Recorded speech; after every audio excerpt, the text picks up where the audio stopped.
this humiliating U-turn by the Prime Minister on the winter fuel allowance. They, of course, cruelly axed that, freezing millions of grannies in the process. Well, he says now they're going to bring it back, but it isn't really that. Let's have a listen to old two-tier Keir in the Commons today.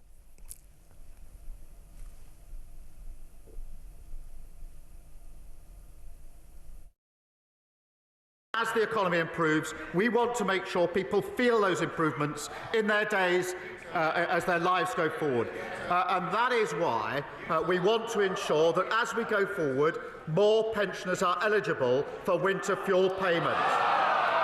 As you would expect, Mr. Speaker, we will only make decisions we can afford.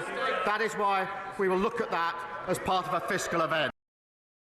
You see, people are starting to hail this. Oh, it's a U-turn. He's bringing back the winter fuel allowance. No, he's not. That's just an announcement. That's just a hunt headline. Typical Starmer. All he's saying is, you know, in the old days, before they cruelly and unnecessarily axed the 300 quid a year that lots of pensioners relied on to keep warm in the cold winter months, everybody got it. And OK, there was criticism saying, well, you have a lot of millionaire pensioners are getting it. But everybody was happy with the system.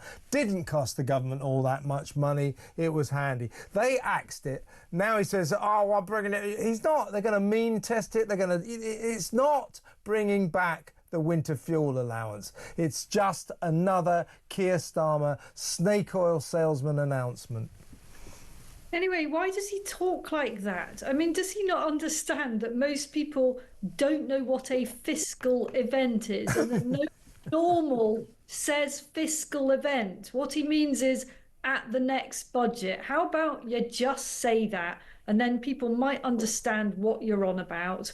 I think that they've been absolutely hammered over this winter fuel thing on the doorsteps in the run-up to these local elections. People, that is what people mention. You know, when you're out campaigning, that is one of the many things that people are very angry about. So as usual, he's trying to say, yeah, we're listening. Yeah. We're going to do something about it. What that ends up looking like, I don't know. And anyway, I don't think it undoes the damage. You know, all the people that are furious about Labour having done that are probably not going to go, oh, well, that's all right then, because eventually they gave it back to me. But they haven't. You know, they are not restoring the winter fuel allowance. And I seem to remember, if I got this right, the means-tested pensioners that have retained the payment have had to fill in a form which I think has got like 250 questions on it. So it's going to be the same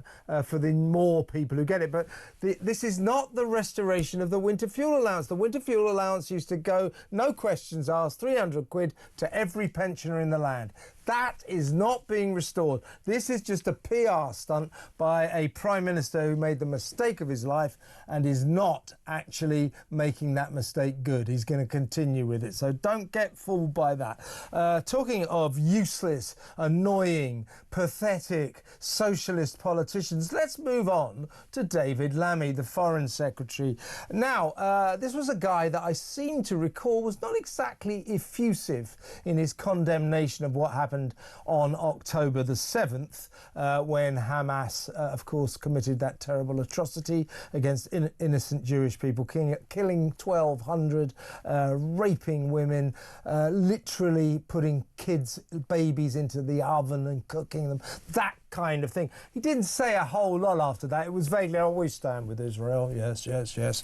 But now, oh my God, he's on his home territory. Now he can condemn Israel, at least he thinks he can, because of what's going on in Gaza, because Israel, of course, is stepping up their campaign against Hamas, are invading Gaza and are blocking aid into Gaza, because what happens when the aid goes into Gaza is Hamas nick it and then sell it, often across the border, apparently, to the Egyptians and the Jordanians.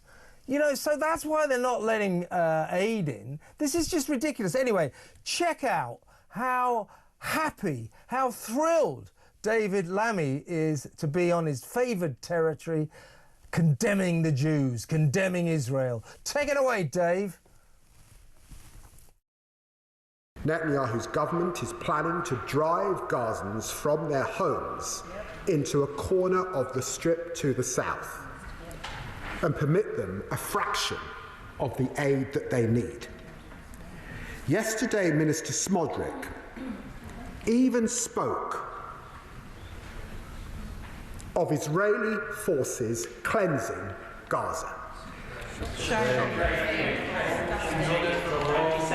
Destroying what's left of residents, Palestinians, being relocated, he said, to third countries. We must call this what it is. It is extremism. It is dangerous. It is repellent. It is monstrous, and I condemn it in the strongest possible terms. What he didn't say is it's genocide, because it isn't genocide. Genocide has to be legally proved. And also he threatened that unless Israel loosened their grip, allowed aid in, that we may impose sanctions on Israel. So there he was. Now, what I didn't hear in that speech, Isabel, and I think it's quite a key point, is any demand for Hamas to release the remaining 50 or so hostages. We fear only 20 of them are alive. Now, in my view, Israel are entitled to continue their aggression until Hamas let those poor people out. Why didn't David Lammy include that in his speech? Well, I listened to his whole speech, and it was, towards the end, quite jaw-dropping. I believe, in fairness to him, he did make fleeting reference. OK, fair enough, fair enough. Fleeting reference. It was very much done as an afterthought. It was a jaw-dropping speech, you know, and that reiteration of the word cleansing, I know what he was trying to do there. He was trying to imply that what this is ethnic cleansing. Let's put it another way. What the Israelis are trying to do is cleanse Gaza of terrorists, and that is hardly an unreasonable objective. And until those terrorists have been wiped out, and it's hardly an easy thing to do, you know, Israel and its good people face an existential threat, and they are in an ongoing situation where they face that terror every day. And the level of partisan interpretation on display in the Commons yesterday was genuinely shocking. And, you know, we said this before earlier this week, Kev, about the way that the Jewish community feel in London about this type of rhetoric. I say London, but of course it's not just London. There are strong Jewish community up and down the UK. They feel utterly abandoned and vilified. And that is on our government and its rhetoric. And we know where David Lammy's coming from on this.